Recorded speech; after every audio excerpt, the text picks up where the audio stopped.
Yep, still in the bed for another 5 to 6 weeks with a fractured tibia, and boy, is my foot like a swollen mushroom.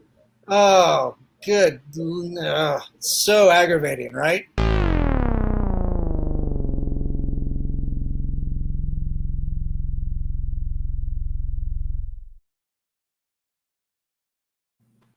This is COFOH Live Undead. I am your host, Daniel Crosier, and I am joined by the amazing Waverly. But first,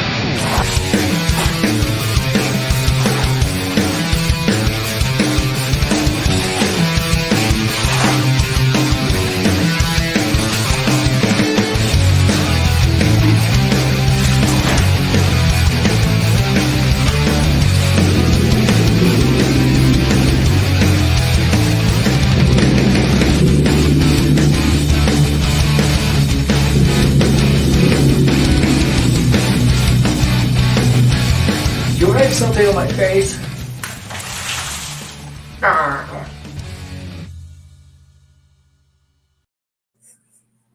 oh, Waverly, how are you? I'm good. I'm on a toilet. Yeah. I know you're in the bathroom. Waverly, you're with Yokubou Lounge, Court of Monsters. Oh man, this sounds really exciting. Can you tell us a little bit about yourself and how you came to put this group together with so many other cohorts? Okay, so a little bit about myself. Yeah. So I'm 25. I'm a Pisces, and I have a kid, if that counts for anything. I have been modeling and cosplaying for a very long time. I'm going to say since I was 8, I've been modeling, and I've been cosplaying since around 16. Okay. The reason I pulled together a group like this is I noticed in the cosplay community, I didn't have something like this of a very strong base community for all different types of individuals, help their content flow. Okay. And so it kind of started off as more like I wanted to have just a bunch of content creators and us push each other. And then I found out what a host club was. Oh, what? Yeah. So a host club is like a Japanese bar thing. Basically, you go to a host club and you sit with really pretty people and they serve you drinks and get you drunk. So you're not lonely. Okay. Yeah. But I put a twist on it because of my fetish monster girls, and I was like, oh, that would be really cool. What if I had hell come out of the closet and be like, hey, we're here to have fun. We're dressing up like weirdos, and we're going to play games with you and put on burlesque shows. And then it became a little bit further than just content creators pushing each other. It became like a whole system. Nice. That's pretty cool. There, there's can you tell us a little bit about Monster Babes and the cost? I guess is that the cosplay aspect of it? Yeah. So in Japan, they have Monster Girls, which is half human, half monster. There's even Mothman out there, which is just a regular cryptid that you found in America, and that used to be really big in the cosplay community. I think about 2 or 3 years ago, and everyone was walking around in Mothman gear, and I was like, "That's hot. Stop." Nice. Yeah, that sounds pretty exciting. I think you sent over some images. There's kind of this human spider hybrid design. I think it's kind of a good representation of some of the things you're striving for, I think. That's actually from an actual anime called Monster Mitsu. Oh my gosh, I've watched it and I just forgot the title. It is not in my brain now. It's there, but it's not there. But this is an actual character in an anime. She's she's my favorite. Nice. Kind of like an inspiration. Yeah. Nice. Okay. And then, some of the other images that you've sent over too are more I guess, would traditional be appropriate in terms of canine or feline, ears and things like that? Yeah. Probably a little bit more on the, how do you call it? Mainstream? It's probably more of the mainstream monster girls, in my opinion. Succubuses, wolf girls. Oh, okay. Nevermoddas. Yeah, they're a little bit more mainstream. Kind It's, of yeah. along this lines, maybe. Yeah. Nice. And this is one of your cohorts, one of the models that and hosts that you work with. Yeah, that's Miss Lady Hades. She's great. Nice. That's cool. The now I was reading over some of the materials that you sent over, Mhm. and some of the reasons for like forming this group, and there's a lot of inspiration that you see throughout history. You cited like the Odyssey with the sirens, I suppose. Kind of seducing Nice. Odysseus and his fellow sailors. Yeah. Uh, you know it and but there's also like as you mentioned before, a lot of Japanese influence, a lot of rich history going back Mhm. into that, a lot of mythology that plays into that. Is that something that you're looking to explore? Today as well. We can talk about it.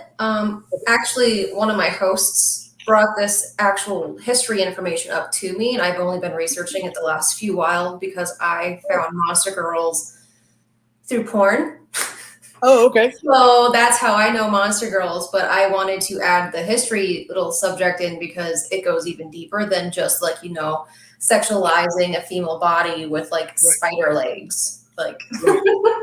there is way more. And I was like really, really like, oh, so there's even more than just like, really pretty people that will seduce you. It's more like actual mythology. I think it's great. I thought that was a little nice snippet.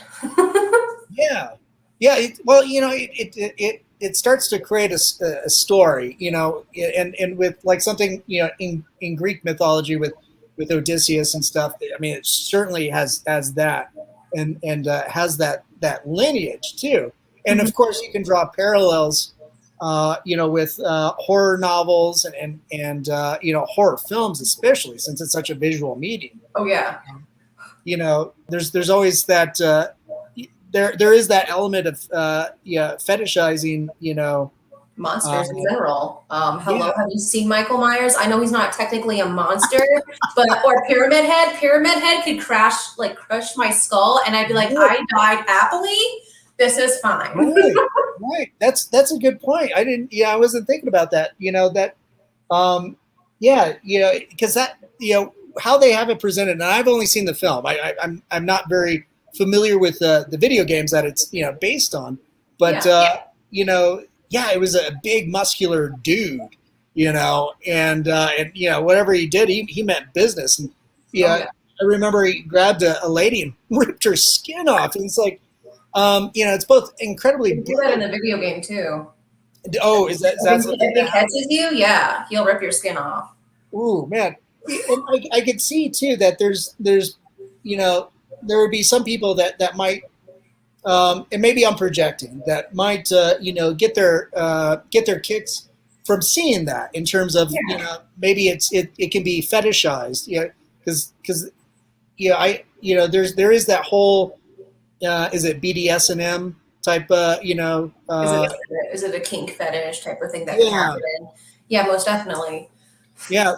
So I guess I could, draw parallels to that, but I think you would have a lot more insight than I would. Yeah. I feel like I kind of do. Yeah. Well, I mean, you mentioned, you know, you saw or you came across this, in porn, but it exists in other platforms, I'm sure.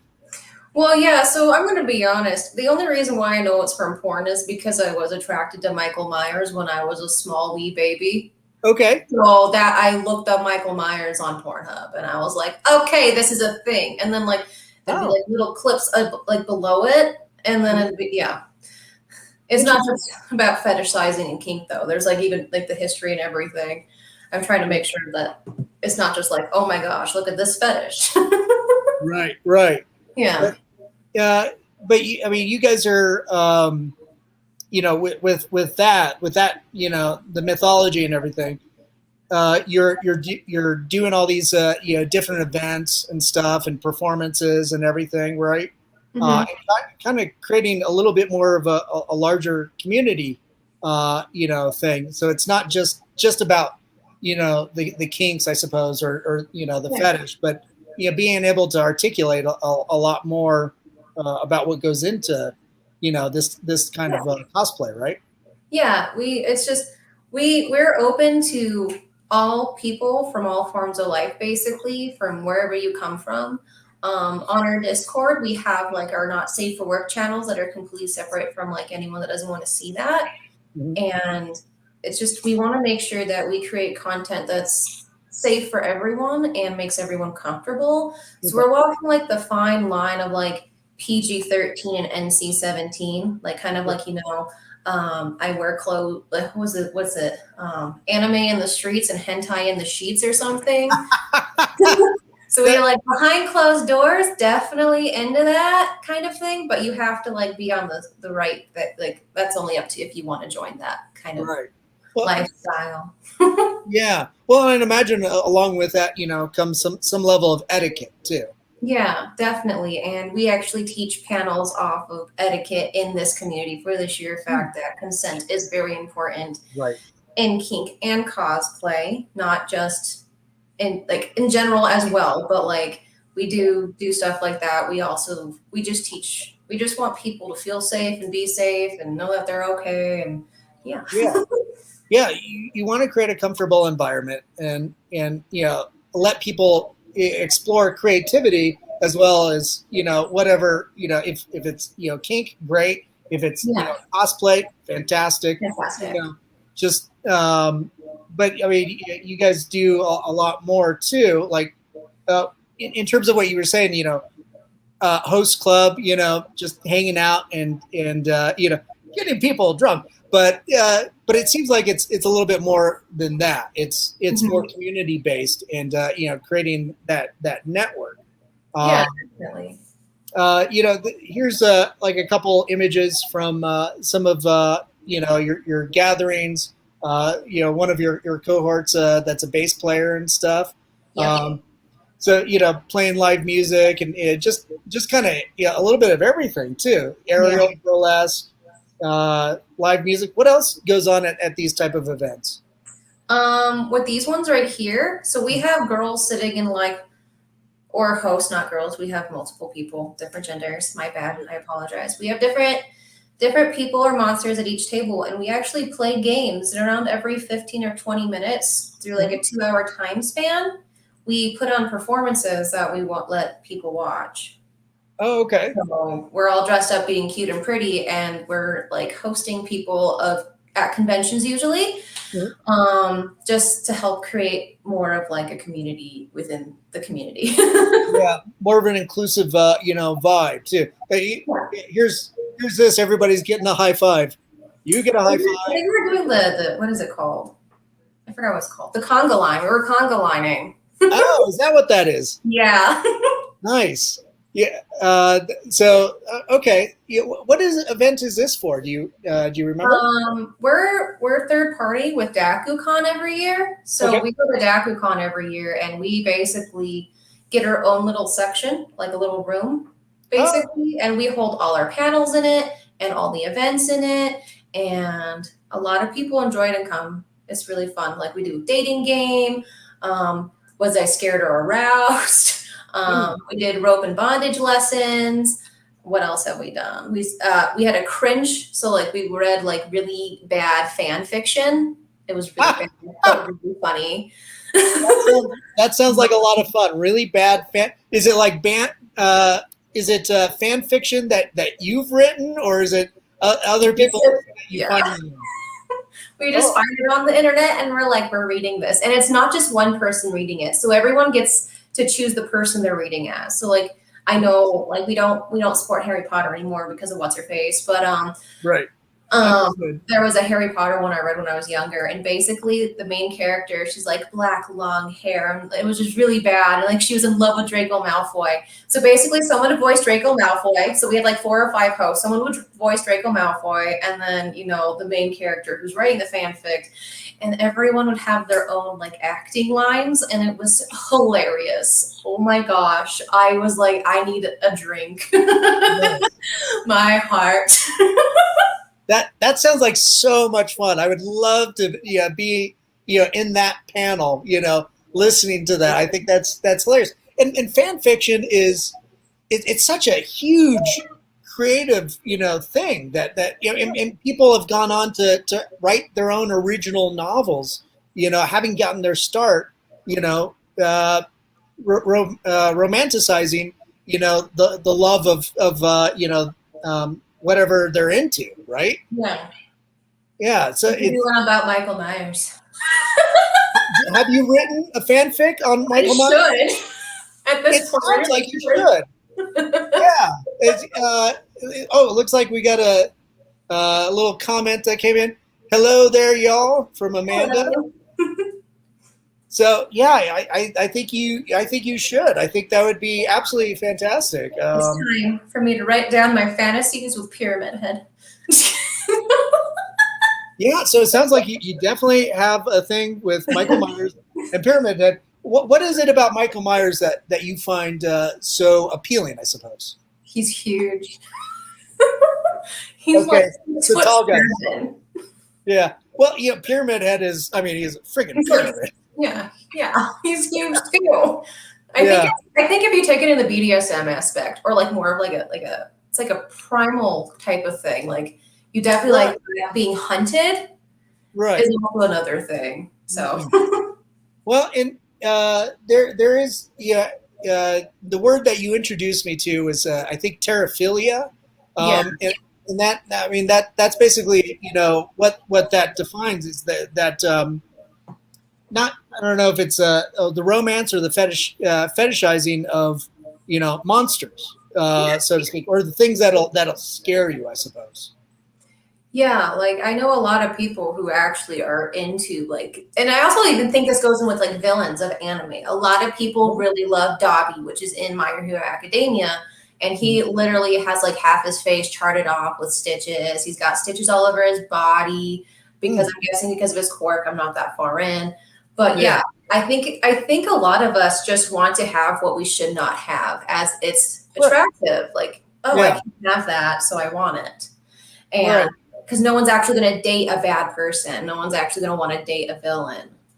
Right. Well, and I think, I don't know, but I think to a lesser extent too, like so many people are drawn to villains, especially since like this day and age. To a lighter extent, like somebody like the Joker is way more appealing, I think, than Batman, or at least how he's presented in film, so to speak.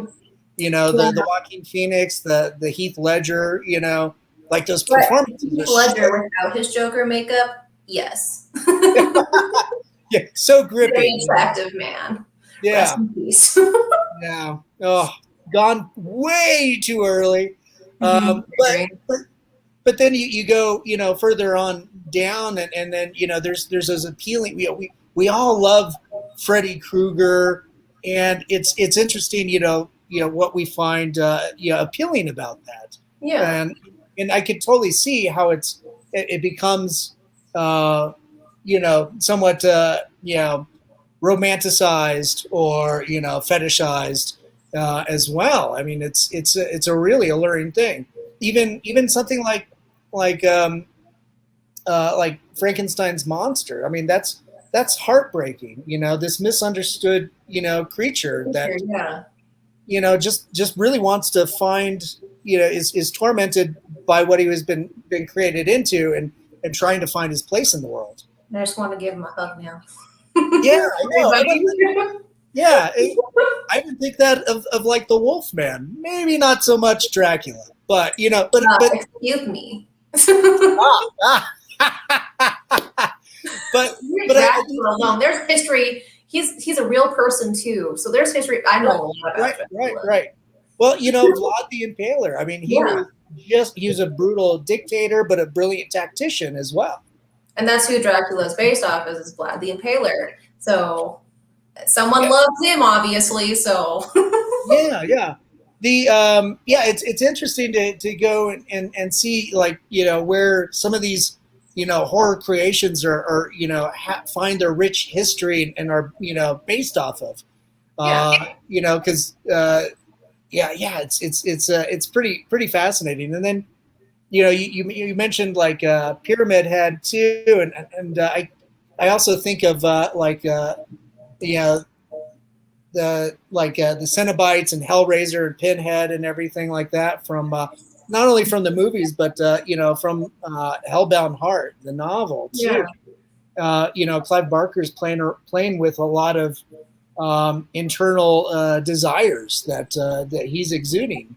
I think Even again so, might there's be even like in the newest Resident Evil, the big tall Miss Lady D. Everyone's fantasized about her at this point, and she's an actual monster. Like she transforms into a beast. Sorry for no I'm no no talking that's about Resident Evil. So if you haven't played the game, please move on. But literally, no, these people they chose are very attractive. They're very attractive individuals before they transform into their monsters. And I was like, that's also why I like Resident Evil so much. yeah. But I'm only familiar with that character because of the cosplay I see online.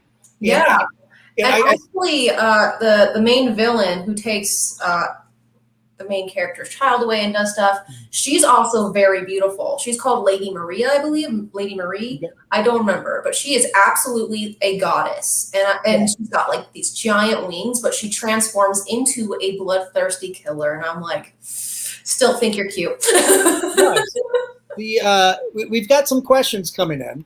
Okay. So Brad is asking, name some horror films that we need to see. Oh, that you need to see. Yeah, what are you recommending? There's one called Sinister, and I'm not allowed to watch it anymore because it actually gave me night terrors for 3 months. Wow. Wow. Yes. Night terrors are pretty tough. How do you cope with something like that? I don't. You don't? Okay. I don't. Yeah. It got really. I was also 16 at the time, so I was like really soaking it in. Sinister's one of my favorite. I'm personally afraid of, my first horror movie ever was Chucky, and I'm pretty sure everyone's watched that, but I'm scared of dolls now. But everything I do in my life, I love dolls. I have a doll arm tattoo. Oh, very cool. Okay. Yeah, I remember as a kid, Child's Play came out, and like I said, I'm way older than you.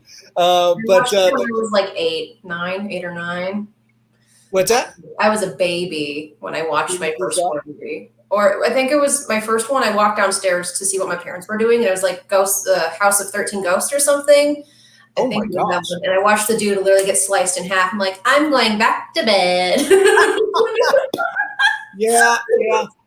Oh, that's hilarious. Yeah, I'm not wondering what my first horror movie was. I do remember that, this is how old I am. My parents took me to go see Raiders of the Lost Ark, and I screamed at the snake scene, where they enter the tomb and there's all these snakes on the floor. I freaked out and hid underneath the chair on that. And then at E.T., I screamed when Elliot and E.T. meet in the cornfield, and they freak each other out and they go running in opposite directions. It's not even a horror movie. Yeah, no, but those have horror elements. And even though they're more family and family action type films. But those are the films that I had those early, like you, that I can recall having those visceral reactions. But as far as like a horror movie giving me night terrors, like the original Texas Chainsaw Massacre, always. I love that one. Yeah, it's my favorite horror movie, and every time I watch it, I'm unnerved. And it's masterfully done. It's very documentary feeling for like a 1972 film. Mm-hmm. But there's no goal. Anything by Rob Zombie, I will watch so hard. Anything. I'm like, yes. Nice. So Yeah. House of a Thousand Corpses is actually, I think, my number 2 after Sinister. Yeah. I can't ever watch Sinister. It's House of a Thousand Corpses after. I really do love a good gore. Wow. I'm not a fan of jump scares just because I'm a pussy, but and I'm a scarer too. So I worked at Scares or Haunts, and it's like I'm scared of jump scares, but I can do it to other people. I'm so mean. Yeah. Well, you know what it feels like, you know. So what better way to to participate in committing jump scares by understanding what what that feels like to be startled. Yeah. I think it also has to do with my anxiety. Anxiety is not necessarily a bad thing, to have. It gets things done. I've got bad anxiety, and it gets me going. Did I get it done, or I'm going to have an anxiety attack the next 6 hours? Ooh, yeah. Well, there's that fine line. Ouch, ouch. Yeah. Great conversation. Is that Zion or Zion? That's an awesome name, by the way. So cool. Brad just came back. Who is the most underrated horror villain? I'm going to say Pinhead. Pinhead? Yeah. I see a lot in the horror community, but based off of general aspect, I don't really see much of him, in my opinion. And you know what? That's just me. And I think he's a great character. I want to do a femme version of him. Well, totally. Is that something in Yokubou that you guys do? Is do other versions of your favorite characters, or is it just strictly? Actually, this weekend at Friday, I'm doing a Hannibal Lecter succubus. Wow. Okay. Yep. Man. I'm interested. I'm intrigued. I'm going to be wearing the orange pants and a black tube top with the actual thing on my face. It's going to be great. Yeah. The muzzle, right? Yep, the muzzle. Oh my gosh. That's. And which version is this? Is this the Anthony Hopkins version? The one from the movie, correct? Silence of the Lambs, right? Yeah. Okay. Cool, because I know there's different iterations of that muzzle, and you also have the Mads Mikkelsen TV series, which I thought was. I was getting to that a while ago, and then I fell out of it. I do want to watch it though. It's a long, slow burn, so you drink a lot of coffee or wine. It's. I recently got back into it a little bit. It's really well done. But yeah, the Silence of the Lambs, that was another one that delightfully freaked me out as a kid. It's a wonderful drama, suspense film, but it's also a slasher flick. Yeah. It was I don't know, I would probably show my 13-year-old that movie and be like, it's fine. You've seen American Horror Story, shut up. True. That's a series where they kind of threw everything at you, including the kitchen sink and the washer and dryer. Yeah, I would have to agree that I think Pinhead's one of those characters that's underutilized, and in that pantheon, he's so demonstrously supernatural that he kind of there almost has this as far as powers and abilities go, kind of stands above so many of these other characters, but just not as revered, I suppose, as your Michael Myers and your Jason is so universal. Yeah. And then Freddy Krueger, and to a lesser extent, Leatherface. I completely forgot about him. Just right now, because we're talking about it. Yeah. Well, I'm here to remind you. So, when I knew Leatherface. Brad just, I think this is in regards to the Resident Evil movie, but can't wait for the reboot movie this year. And then for him, as a kid, the Changeling scared him as a kid. That's actually a monster girl too. That's actually in the Fae lore. A Changeling is someone that is actually able to take form of someone else's face. It's also in D&D. Oh, okay. I see. I hear that term used so often, and I'm familiar with the George C. Scott movie, which is what he's referencing, and of course, there's the Angelina Jolie drama. about kid who doesn't think is her kid. That's crazy. But yeah, but it's interesting. Yeah, so we were talking about like the mythology, and yeah, changelings have existed, for Forever. folklore forever. Mm-hmm. Is can you think of like a specific Skinwalkers. which one? Skinwalkers are kind of like changelings in a way in the Native American. I feel like maybe I could be wrong. If I'm wrong, someone tell me, because they do kind of change form. I feel like werewolves are also under changelings due to the fact of the forming into another being. I know the changeling in D&D, sometimes it'll just like go like this and have a completely new face. I've been referred to a changeling because I am able to look like different people all the time. Oh, okay. So there's just multiple different like ways that changeling could definitely be or stated as, and I feel like it depends on which history you look at, which is really cool. Yeah, well, and also as doing cosplay too, you're constantly changing. Whether most of it's intentional, going from costume to costume to makeup job to makeup job too. So makeup every time. and that's got to be pretty exciting to be all these any given event that you're doing, you're potentially a different persona altogether. Yeah, it's fun. But the thing is you have to remember that as much as you love the character you're being, or as much as you love the monster you're being, you still have to have a sense of person. So you don't get like, I've met a lot of people who are like, I am, let's just say, Natsu from Fairy Tale, and I am Natsu from Fairy Tale. And I'm like, but you're still an individual. I understand you're cosplaying this person, but mentally, please don't do that to yourself. Please don't dive into so deep into a character where you lose your own personal ways, because I've also watched people who act as these characters during conventions and they'll make a fool of themselves and then feel bad later.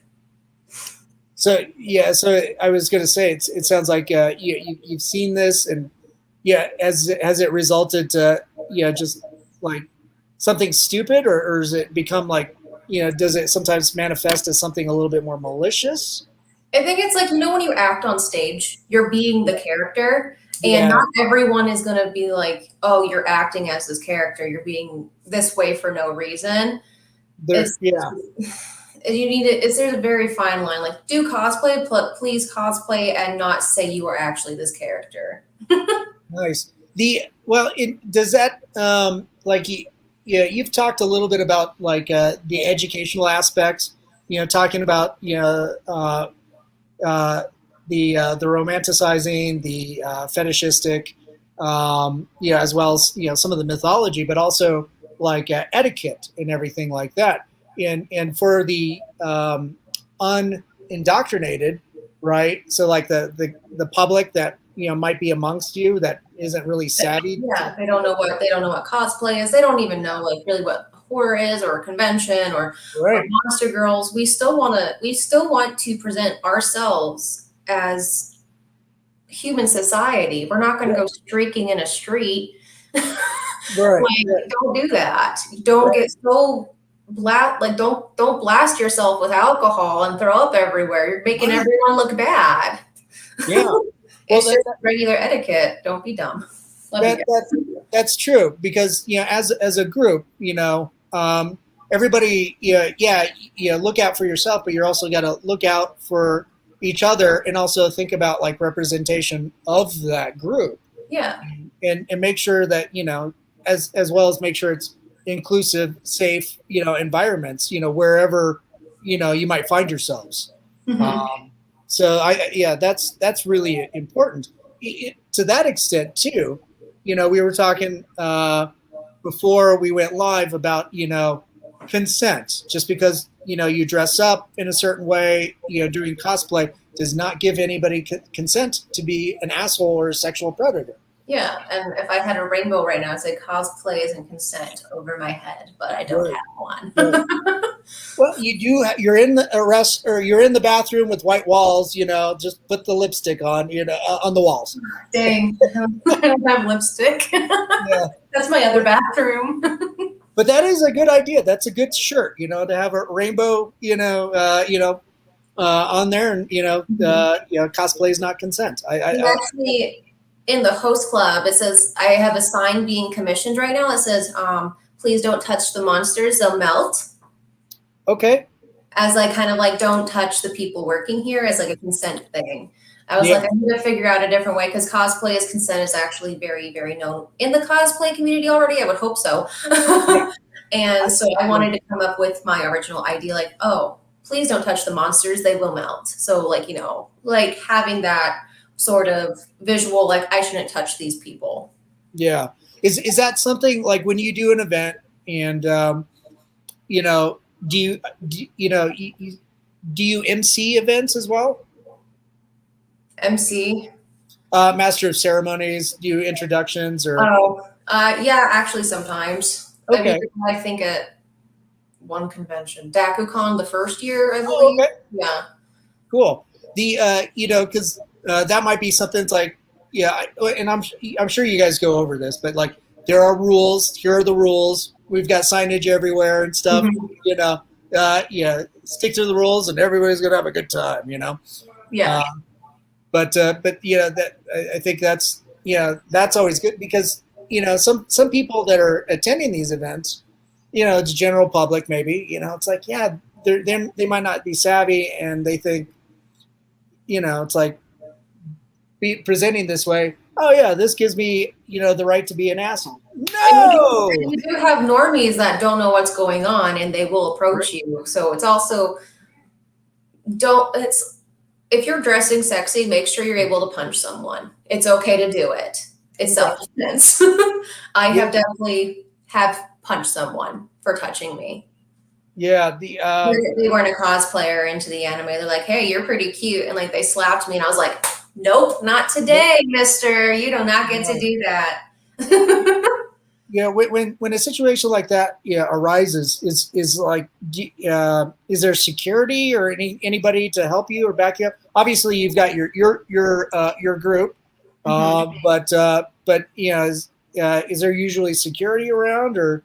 Yeah, so when we do events, we usually are like a third party, basically. Okay. And so we have the regular event, which I'm going to put into example.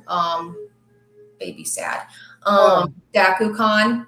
So we have DakuCon and they have all their security and then we're underneath them. So we do kind of bring in our own security, but we're also looking out for each other at the same time. And if anything goes wrong, we can, on our note, just kick them out of our area. But if they continue to harass us or do anything bad, we will try to remove them completely from the situation. We also have our own personal blacklist on the Yokubou Lounge of characters that have harmed our hosts or have shown they are just not valuable to the community. And we have like a little Google Doc where you send in information about these people and what they've done, if there's any legal work that is going on and so on. Because as much as we can have he say, she say, we also want like visual proof that this is happening. And if you have legal standing, then we'll also completely right off the bat be like, they're done. Right. Yeah. Documentation as much as you can. Get out those phones and videotape the situation as well as I suppose having people that can de-escalate situations. Yeah, and we keep on file pictures of the people, their real names, their height, and like a basic description of the character. Right. Yeah, it's something that I think so many people out there just don't realize happens at these events, especially at like Comic Cons, which are tend to be huge umbrella events, and people show up, and nobody knows how to carry themselves, and they do stupid things. And but I also do believe some people don't intentionally mean to be dumb. Right. It's just like, oh no, I'm like a fresh out of 21 and I'm gonna have fun. Oh no, I drank too much. I hope I learned my lesson doing that. I drank way too much at a convention in California, and it was great. I got a sunburn. I couldn't hang out the next day, which was the biggest day ever, which was Saturday, and I was like in bed at this huge like almost 1 million people event or like 500,000, and I'm like, I can't go into Anime Expo. I can't even put on clothes. Ouch, ouch. Partied a So, little too hard. yeah, yeah. Well, you're all the wiser for it now. Yeah. Learn by example, you know. Don't drink too much on a Friday afternoon in a line of waiting for your ticket. Yeah, right. Now, you guys also put together other, creative content as well. Doing photo shoots. I think, yeah, if I read right, you're working on like a collection or a book, maybe. Yeah, Um, so we were based off of Monster Girl Encyclopedia, which is basically all the type of Monster Girls, and they're still continue making more. But I want to make a series of my own. oh, cool. That isn't just about the porn aspect, but I want to make sure each character I make is different, and I can put like slap in the history and maybe like where you can find these type of characters, like in horror films or something, Yeah. like mythology and stuff. And I want to give these characters each a different backstory, which also leads to the fact that I am going to be creating like a comic off of all these characters. Oh, cool. Wow. That's pretty exciting. Mm-hmm. Yeah. So you're gonna give them your own original stories and everything, and it's gonna be all illustrated. So you quite literally are doing not only your own fan fiction but your own original fiction. Yep. That's awesome. The how far can I ask how far along you are in that endeavor? I have 22 characters. And I'm basically going to make different like sub-series because it's just going to be easier than putting 22 characters into one series, but they all live in the same like dimensional universe basically. And right now the first one I'm doing is just a regular host club. Okay. So kind of like Boron Host Club, but sexier, if you know what that is. If you don't, that's okay. It's an anime. Nice. Very well. That's pretty cool. The some of the photo shoots that you've done, I'll bring up some of those photos as well. I have to ask too. It's like, the costuming. Everybody's making their own costumes as well. Yep, everyone can create their own costumes to as crazy as they want or as mischievous as they want. Okay. Yeah, because creating your own costume. I mean, you've got to be a seamstress. Sometimes sculpting is involved. Obviously, like with this one, makeup is a big thing. It doesn't help. It doesn't hurt if you have a boa constrictor. Right. That's always a fun added thing. And snakes are just fucking cool too. They are super cool. And I'm very envious of those feathers. Those are very quite immaculate in their length. I had to show it off because of the hat. Nice. Yeah, it's pretty cool. So there's a lot of craft that goes into it. Designing your own costumes. Has there been a challenge that has come up that has just kind of derailed you or sent you right back to the drawing board? Yes and no. I can't sew, so I'm learning that. I do make like ears and horns and like all that stuff you can add on to it. I totally got, but as soon as I like see fabric, I'm just like, oh shit. I'm just going to buy it. Okay. And then just kind of like modify things as you need it, or? Well, I'm like a large in places, so I can like inseam when I need to, but that's about it. I'm not skilled. I don't have that sewing skill that I should have. Do you, in your group, you've got that support system. Is somebody able to give you a hand, and then in turn you help them on something else? We definitely do that. I have seen people reach out to each other, including myself, but sometimes just kind of like, oh, I got it on eBay. It's fine.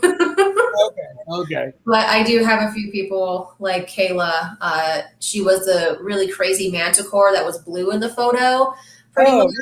Yeah. She's actually a professional seamstress. Nice. Yeah. Very cool. Some of it, also reminds me of elements of like furries, Mhm. that group as well. And yeah, I think I that's love that's furries. pretty They're so intriguing. cute. Yeah, well, I mean, is there a little bit of crossover, I suppose? Kind of, I believe so, in my opinion. I don't really know much about furries, except I think they're adorable. Yeah, I Um, thought so too. Yeah, I there. think their costumes are great, and the fact they wear them in the middle of July to events, I just want to give them a cup of water and be like, thank Yeah, you. or design a whole, yeah, uh, like air conditioning or cooling system for They their stuff. actually, I know that they do. They have fans in there. I know that Oh, much. sweet. Hmm. Sweet. Nice. And then, this is one of the newer events, I think, past the pandemic, because the COVID really disrupt a lot of lives, and of course, disrupt your events and everything. And that's okay. We still had our monsters send in like their own photos and stuff like that. We did a lot of in live person, like what we're doing now, just to hang out and Mhm. everything. But I was pregnant, so Ooh, wow. I wouldn't have really been able to do much anyways if COVID even happened because I gave birth literally a year ago. She turns a year on Friday. Oh, happy birthday! That's fantastic. Yeah, Yeah, how's I mean, that's got to be an amazing new experience. Being a mother and it is everything like a lot that. of fun. She's my Nice, favorite. awesome, awesome. That's cool. That's so cool. So what's next for Yokubo? For the next thing that Yokubou is doing, we're actually going to try to make like a membership website, basically, Okay, cool. and all the funds will go towards the host club to make sure if we have events and say like we go to a convention and they can't pay for a hotel stay, we will be able to fund our own hotel stays that way. So the Nice. money is going towards our community to help and make sure that we are established and making sure we're okay. After that, um, this is like the biggest dream of my life. We want to have an actual host club in Denver, Okay. like a real one, like a host club bar. And like in the morning, it's Oh, like a little coffee shop where people will literally sit with you, and have a good time with you. And we'll talk about like video games, and we just want to give that to the community. And like we'll have community family nights, like Monday or Tuesday or something, where we watch like anime movies, and like we want to do something really different and unique. wow. That's really cool. That sounds absolutely spectacular. I'm always down for a coffee. Me too. That's my poison of choice. So that's really cool. So yeah, you think that's like in the next year, a couple years down the road? I'm gonna put it into like a 5-year plan probably. Okay. I want to see if the website is lucrative and like we get stuff from it. If there's more attention, I want to see how we go, and I definitely need to make sure I talk to my business partner Bree about everything before moving forward. Cool. I forgot to send a picture of them, unfortunately. Can I Oh, send them real quick so people can see them and what they look like? yeah. If you want to, I can see if I can bring it up or download it here real quick. Let's see Yeah, here. they actually helped me a lot with the Yokubou Lounge. I don't think I would have been where I am today without them. Hmm. So I want to make sure that they get a little bit of sunshine. Yeah, most definitely. I'm Most gonna put definitely. Let's another see. photo that I know they actually like. Let me Well, I'll see. wait for it to come up, or you texting it to me. Oh, I'll text it to you. Let's I'll do a see. screenshot. I'll save time. Let me see here. I am fast. There we go. Look at that. It's just a screenshot. I do apologize. There we go. Send. But yeah, I don't think I would be as far as I am with what I planned in life if they didn't join. I'm very lucky. Yeah. Well, that's cool. It sounds like you're succeeding at creating a safe community, a safe place for a lot of people to be creative and express their loves and their passions. So that's awesome. And of course, the love for monsters. Yes. The love of God, monsters. Yes. Yes, the old gods, something Cthulhu-esque, I suppose. Actually, I think we have someone that does cosplay Cthulhu. As I That's think cool. about it. Yeah, nothing's come through yet, so I'm keeping an eye on the email and everything. Where can people follow you? Everywhere. Literally everywhere. Okay. We have an Instagram, we have a Twitter, we have a Facebook, we have a private Facebook group, we have a Discord, we have a soon-to-be Patreon, we have a coffee, there's so much. Nice. We do have of course, for everybody watching out there, we do have a Linktree link that kind of links to everything. But pretty soon you'll have the membership website. So that'll be, I'd imagine your home base. Geez, nothing. Come on, nothing's coming through. So. Well, dang. Well, shoot. We'll have to do this again. But we're just about out of time. Waverly, it was so great, talking to you and learning more about what you do and the community that you're a part of and cultivating. I think that's really super important to create these safe spaces and talk about what it's like to be in the cosplay community, doing what you do, and teaching etiquette. And definitely, it's very important. Yeah, very much so. So yeah, thanks for coming on the show. Go ahead and stick around for a few minutes after we sign off. But I want to say thanks to our sponsors as well. To Hellfire Media for putting up with us and broadcasting us out on your social media, and of course to our friends at Mutiny Information Cafe. If you're going to start a revolution, make sure you're caffeinated. And our lovely friends at Groovy TV. Groovy, God, we missed you, but I'll be able to catch up with a bunch of friends here in the upcoming weeks. And then, of course, to Alien Donut Films, our sponsors there, Bill and Angela. Thanks for putting up with my shenanigans. And, of course, my producers, Stefan Santa Cruz and Amanda Armstrong. And to everybody out there, thanks for tuning in. Make sure to go and follow Yokubou Lounge and learn more about what Whitney and her cohorts are doing. And, of course, for all those out there, Colorado Festival of Horror is coming up. Go to cofohorror.com for more information for ticketing, and we'll be posting more updates on guests and panels and exhibitors in the upcoming months. But that is September 10th through the 12th. Here in I heard exhibitors and I got excited. Yes, we have exhibitors. So if Waverly, if you too want to be an exhibitor, reach out to our vendors over. Vendor at cofohorror.com. I got to remember the emails and see if you can. I think we're almost filled up, so see if you can get it added on the list. But same goes for everybody else out there. But yeah, thanks again so much for chatting with me. Of course, anytime.